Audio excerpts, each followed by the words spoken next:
Hi, we are here with Coach Chris Beene on the eve of his induction into the 2024 Texas Track and Field Coaches Association Hall of Fame. First off, congratulations, sir. Thank you very much. So a lot of this is built on your success, at the collegiate level.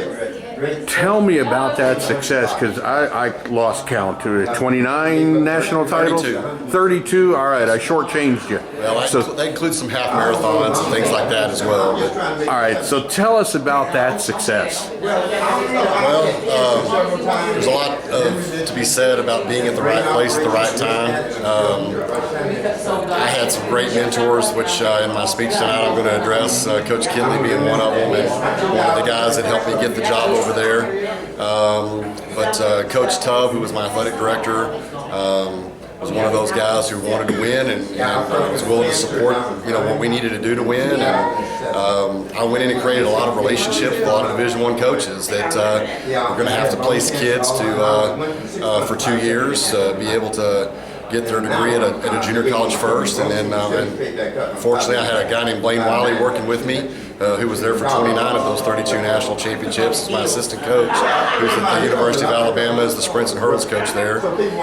Phenomenal coach, great recruiter, also did great in the jumps and other things like that for me. So we just really clicked. We had some other guys that volunteered and helped us, and we took some kids that were really good and were able to make them better. And next thing you know, after 3 years there, we started winning some titles, and we started getting some better kids sent over and over. And next thing you know, we were having Olympians and everything else come through that program. And the one I'm really proud of is that we were the first school, I believe, at any level to ever win 10 outdoor national titles in a row.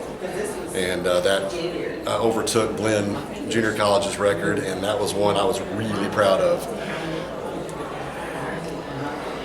So of the 32, and thank you for not wearing 32 rings. That many. Of the 32, what is a memory that stands out? Well, I had a kid that came from a really rough background, probably out of the Detroit area, and came to school as a walk-on for us. And we had kind of removed him from the team for kind of not acting right in the cafeteria his first week of school, and we really didn't think we were going to keep him. And he came back to me and sat in my office and did the man-to-man thing kind of, and sat there and said, "Hey, Coach, I've got a really bad life back at home. Like, all my friends are sell drugs, and my dad and uncle are both in the pen, and I need this, Coach. I need this education." And I said, "All right, I'll give you another shot, but there won't be another chance. Make sure we do this perfect." And he looked at me and said, "Coach, I got you." Well, we get to the national meet, and the kid qualifies in the 100 and the 200 meters, and was on our 4x1 that ran really fast that year. We were sub 40 at the national meet. And anyways, he got 5th in the 100, and we really didn't think in the 200 that he'd have a chance to do much. But we had a really tight meet where we were needing some points, or we were about to get our streak broke. And anyways, they came by us. Me and Blaine, Coach Wiley, were standing about 50 meters from the finish line, and he was in dead last place coming off in the finals. And we're like going, "Man, we just lost the national title team-wise. There's not going to be any chance for us to have enough points with the 5K and 4x4 to win this thing." And we looked up on the scoreboard, and the kid, our number one kid in that 200, had moved to second place, and he moved all the way up, I believe, to 5th from 8th or 9th place. And it gave us the points to where we could go into the 5K, and we had a couple of good runners there who really, one of them shouldn't have scored, and he did. Got 7th place, scored 2 points, and we went into the 4x4, and all we had to do was get second to win it. And so we ran backwards. We ran our fastest guys up front to get out away from everybody and make sure that the baton didn't get knocked out of our hand. And long story short, we did get run down on the anchor leg. Tabari Henry, who was a phenomenal athlete and went to A&M and all that stuff, did run us down. But we got second and won the national meet by 2 points. And had we not had that kid do what he did and come through all that he did, he got a degree, went on to Division I school, got a degree at a Division I school.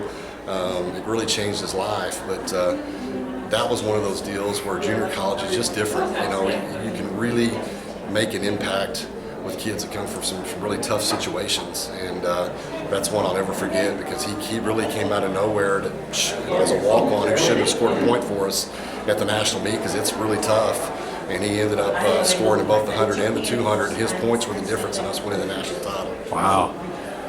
So you're now the head coach and a high school, Yes, sir. a growing part of northern Collin County. You can't recruit the kids like you could at college.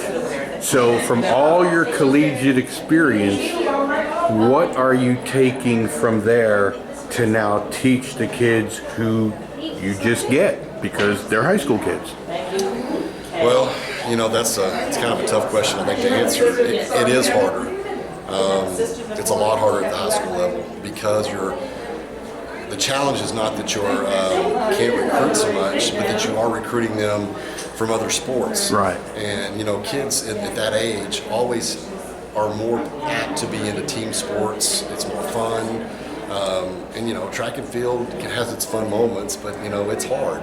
And the work is hard there. And so it's hard sometimes to get some of the kids out for your programs. And so you're constantly having to work that part of it. The training side of things, you know, I've had such good mentors and people that taught me so much that I've really been able to, you know, take some of that, cut it back a little bit for the kids that are in high school.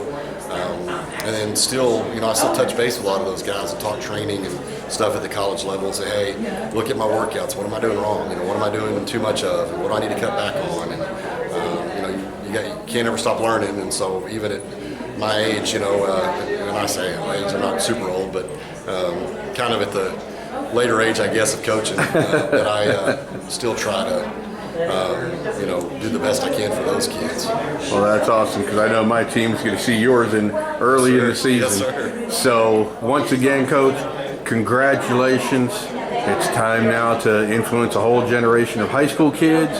And, you know, congratulations on your induction this evening. Thank you very much. I'm very honored that even be on, you know, I look on that page with that they have the pictures of who I'm going in with, and I don't know, it's an amazing group, so I'm very excited, but I'm also very humbled by who I'm with. Greatly appreciate it. Yes, sir. Thank you.